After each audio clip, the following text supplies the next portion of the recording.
How to make crepe. Crepes are very thin pancakes. They can be served with a wide variety of sweet and savory fillings and toppings. The breakfast staple dates back to at least 13th century France. Ingredients: A. 1 cup unbleached all-purpose flour. B. 1 tablespoon granulated sugar. C. 1/4 teaspoon kosher salt. D. 1½ cups whole milk, room temperature. E. For large eggs, room temperature. F. 3 tablespoons unsalted butter, melted, plus more for brushing.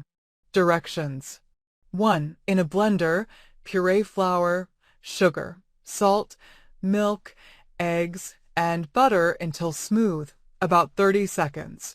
Refrigerate for 30 minutes or up to 1 day. Stir for a few seconds before using. 2. Heat an 8-inch nonstick skillet over medium. Lightly coat with butter.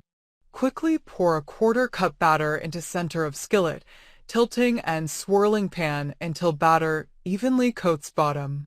3. Cook until crepe is golden in places on bottom and edges begin to lift from pan, 1 to 1½ minutes. Use an offset spatula to lift one edge of crepe, then use your fingers to gently flip crepe. 4. Cook crepe on second side until just set and golden in places on bottom, about 45 seconds. Slide crepe onto a paper towel-lined plate. 5. Repeat with remaining batter, coating pan with more butter as needed, and stacking crepes directly on top of one another. Let cool to room temperature before using. How to store leftover crepes. 1. If not using your cooked crepes immediately, you can store them in the refrigerator or freezer. In refrigerator, stack cooked, cooled crepes with wax paper, wrap in plastic wrap, and refrigerate up to 3 days. 2. In freezer, wrap crepes in plastic wrap and freeze for up to 1 month. Thanks for watching. Don't forget to like, comment, share, and subscribe to my channel.